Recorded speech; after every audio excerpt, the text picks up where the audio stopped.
ನಾವಿದ್ದೀವಿ ಇವತ್ತು ಮಾಳಗೊಂಡನಹಳ್ಳಿಯಲ್ಲಿ. ಮಾಳಗೊಂಡನಹಳ್ಳಿಯಲ್ಲಿ ಕೂಡ ಉಪ್ಪಾರ ಹಲವಾರು ಕುಟುಂಬಗಳಿದ್ದು ಉಪ್ಪಾರ ಸಮಾಜ ಸಂಘಟನೆ ಬಗ್ಗೆ ಹಿರಿಯರಾದಂತಹ HS ಹಾಲೇಶ್ವರವರು ನಮ್ಮ ಜೊತೆಲಿದ್ದಾರೆ. ಬನ್ನಿ ಸಮಾಜದ ಬಗ್ಗೆ ಏನು ಹೇಳ್ತಾರೆ ಕೇಳೋಣ. ಇದನ್ನು ಮಗನಹಳ್ಳಿ ಗ್ರಾಮ ಅಂತಂದು ಕೂಡ ಇತ್ತೀಚೆಗೆ ಕರಿತಾ ಇದ್ದಾರೆ. ಇದು ಮಾಳಗೊಂಡನಹಳ್ಳಿ ಗ್ರಾಮ.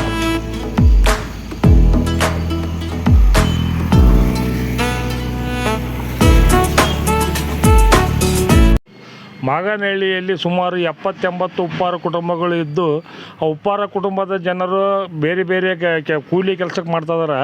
ಇಲ್ಲಿ ಬಿಲ್ಡಿಂಗ್ ಕಟ್ಟೋದು ಆಮೇಲೆ ರೈತ ಕುಟುಂಬದಲ್ಲಿದ್ದಾರೆ. ಇಲ್ಲಿ ಯಾರಿಗೂ ಉಪ್ಪಾರ ಸಮಾಜದವರಿಗೆ ಅಷ್ಟು ಜಮೀನುಗಳು ಇರೋದಲ್ಲ. ಭಾಳ ಹಿಂದುಳಿದ ಜನಾಂಗ ಇಲ್ಲಿ ನಮ್ಮ ಉಪ್ಪಾರ ಸಮಾಜ ಐತಿ. ಅದೇ ರೀತಿ ಕರ್ನಾಟಕದಾದ್ಯಂತ ಭಾಳ ಒಂದು ಬಡತನ ಸ್ಥಿತಿಯಲ್ಲಿ ಉಪ್ಪಾರ ಸಮಾಜ ಹಿಂದೆ ಐತಿ. ರಾಜಕೀಯವಾಗಿ ಭಾಳ ಹಿಂದುಳಿದೈತಿ. ಅದಕ್ಕೆ ಈ ಉಪ್ಪಾರ ಸಮಾಜವನ್ನು SC ST ಮೀಸಲಾತಿ ಸೇರಿಸಿ ಅಂತೇಳಿ ಭಾಳ ಹೋರಾಟ ಮಾಡಿದ್ವಿ. ಆದರೂ ಯಾರೂ ಸ್ಪಂದಿಸ್ತಾ ಇಲ್ಲ. ಈ ಸ್ಪಂದನೆ ಮಾಡಿ ಈ ಒಂದು ಉಪ್ಪಾರ ಸಮಾಜಕ್ಕೆ ನ್ಯಾಯ ಒದಗಿಸ್ಕೊಡ್ತಕ್ಕಂಥ ಗಂಡು ಮಕ್ಕಳು ಯಾರು ಇನ್ನೂ ಹುಟ್ಟಿಲ್ಲೇನೋ ಅನ್ನಿಸ್ತಾ ಐತಿ ನಮಗೆ. ದಯವಿಟ್ಟು ಆ ಒಂದು ಯಾವುದನ್ನು ಮೈ ಮೇಲೆ ಒತ್ಕೊಂಡಂಗೆ ತಾವುಗಳು ದಯಮಾಡಿ ಹೇಳೋದು, ಈ ಉಪ್ಪಾರ ಸಮಾಜವನ್ನು ST ಮೀಸಲಾತಿಗೆ ಸೇರಿಸಿ ಈ ಸಮಾಜಕ್ಕೆ ನ್ಯಾಯಯುತವಾಗಿರ್ತಕ್ಕಂಥ ಒಂದು ಅಧಿಕಾರನ ಆಗಿರಲಿ ಅಥವಾ ಇನ್ನೊಂದು ಯಾವುದೇ ಆರ್ಥಿಕ ಸ್ಥಿತಿಯಿಂದ ಉದ್ಧಾರ ಮಾಡ್ತಕ್ಕಂಥ ಒಂದು ವ್ಯವಸ್ಥೆಯನ್ನು ಮಾಡಿಕೊಡ್ಬೇಕಂತ ಸರ್ಕಾರಕ್ಕೆ ನಾನು ಒತ್ತಾಯ ಮಾಡ್ತಾ ಇದ್ದೇನೆ. ಸರ್, ಉಪ್ಪಾರ ಸಮಾಜ ಅಭಿವೃದ್ಧಿ ಆಗಬೇಕಂತಂದು ಉಪ್ಪಾರ ಅಭಿವೃದ್ಧಿ ನಿಗಮ ಮಾಡಿದ್ರು. ಅದರಿಂದ ಏನು ಅನುಕೂಲ ಆಯಿತು? ಉಪ್ಪಾರ ಅಭಿವೃದ್ಧಿ ನಿಗಮ ಮಾಡಿದ್ರು ಅದರಿಂದ ಏನು ಉಪಯೋಗ ಆಗೇ ಇಲ್ಲ ಅನ್ನೋ ಅನ್ನಿಸ್ತೈತಿ ಈಗ. ಯಾಕಂದ್ರೆ ಬರ್ತಕ್ಕಂಥ ಫಂಡ್ ಭಾಳ ಕಡಿಮೆ. ಸಮಾಜ ಇರ್ತಕ್ಕಂಥ ಸುಮಾರು 70-80 ಲಕ್ಷ ಜನ ನಾವು ಅದಾವೆ ಕರ್ನಾಟಕದಾಗ.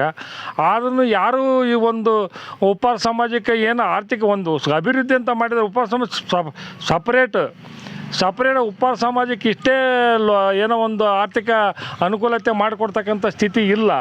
ಎಲ್ಲ ಸಮಾಜನ ಹಿಂದುಳಿದ ವರ್ಗ ಹಾಗೂ ಹಿಂದುಳಿದ ವರ್ಗಕ್ಕೆ ಹಾಕಿಬಿಟ್ಬಿಡ್ತಾರೆ. ಅದರಲ್ಲಿ ಉಪ್ಪಾರ ಸಮಾಜದವರಿಗೆ ಜಾಸ್ತಿ ಹೆಚ್ಚಿನ ಒಂದು ಒತ್ತು ಸಿಗ್ತಾ ಇಲ್ಲ. ದಯವಿಟ್ಟು ಇದನ್ನು ಒಂದು ಸಪ್ರೇಟ್ ಅಂದ್ರೆ ನಾವು ಹೇಳ್ತಕ್ಕಂಥದ್ದು ಒಂದೇ ರೂಪ ಉಪ್ಪಾರ ಸಮಾಜಕ್ಕೆ ಅಷ್ಟೇ ಮೀಸಲಾತಿಯನ್ನು ಹೊರಡಿಸಿದ್ರೆ ಇನ್ನೂ ಒಂದು ಒಳ್ಳೇದಾಗತ್ತೇನೆ. ಉಪ್ಪಾರ ಸಮಾಜಕ್ಕೆ ಎಷ್ಟು ಬೇಕೋ ಅಷ್ಟನ್ನು ಒಂದು ಲೋನ್ ಆಗಲಿ ಅಥವಾ ಇನ್ನೊಂದಾಗಲಿ ಅದೇ ಸಮಾಜಕ್ಕೆ ಮೀಸಲಾಗಿ ಉಪ್ಪಾರ ಸಮಾಜ ನಿಗಮದಿಂದ ಕೊಡ್ಬೇಕಂತ ತಮಗೆ ಹೇಳ್ತಾ ಇದ್ದಾನೆ, ಸರ್ಕಾರಕ್ಕೆ ಒತ್ತಾಯ ಮಾಡ್ತಾ ಇದ್ದಾನೆ. ಉಪ್ಪಾರ ಜನಸಂಖ್ಯೆ ಕೇವಲ 15 ಲಕ್ಷ ಅಂತ ಒಂದು ಕಡೆ ಹೇಳ್ತದೆ ಸರ್, ಅದ್ರ ಬಗ್ಗೆ ಏನು? ಉಪ್ಪಾರ ಸಮಾಜ 15 ಲಕ್ಷ ಇಲ್ಲ. ಅದನ್ನು ಅವರು ಮತಗಣತಿಯಲ್ಲಿ ಇನ್ನೂ ಅವರು ಸರಿಯಾದ ಮಾಹಿತಿಯನ್ನು ಕೊಡ್ತಾ ಇಲ್ಲ. ಸುಮ್ಮನೆ ಏನು ಮಾಡ್ತಾರೆ, ಕುಲಶಾಸ್ತ್ರ ಅಧ್ಯಯನ ಅಂತಾರೆ. ಅದನ್ನು ಕರೆಕ್ಟಾಗಿ ಒಂದು ಸೀಮಿತವಾಗಿರ್ತಕ್ಕಂಥ ಒಂದು ಫಿಗರ್ ಅಂಕಿಅಂಶನ ಇವತ್ತಿಗೂ ಯಾರೂ ಕೊಡ್ತಾ ಇಲ್ಲ. ಅದನ್ನು ನಾವು ಒಂದು ಸತಿ ಇದನ್ನು ಸೆನ್ಸಸ್ ಮಾಡಿ ಆ ಉಪ್ಪಾರ ಸಮಾಜ ಎಷ್ಟೈತಿ ಅಂತಕ್ಕಂಥದ್ದನ್ನು ಮಾಡಿಕೊಡ್ರಿ ಅಂತೇಳಿ ಸಮಾಜಕ್ಕರ ಹೇಳ್ರಿ, ನಾವು ಸಮಾಜದಾರ ಮಾಡಿಕೊಡ್ತೇವೆ. ಇಲ್ಲ ಸರ್ಕಾರದಿಂದ ಮಾಡಿಸ್ತೇವೆ ಅಂದ್ರೆ ಸರ್ಕಾರದಿಂದನೂ ಮಾಡಿಸ್ಕೊಡ್ರಿ. ಹಂಗಾದ್ರೆ ಈ ಒಂದು ಉಪ್ಪಾರ ಸಮಾಜಕ್ಕೆ ನ್ಯಾಯ ಸಿಗ್ತೈತೇನಂತ ಅನಿಸ್ತೈತಿ. ಇಲ್ಲಿ ಮಗನಹಳ್ಳಿಗೆ ಕುಲಶಾಸ್ತ್ರ ಅಧ್ಯಯನಕ್ಕೆ ಏನಾದ್ರು ಬಂದಿದ್ರು?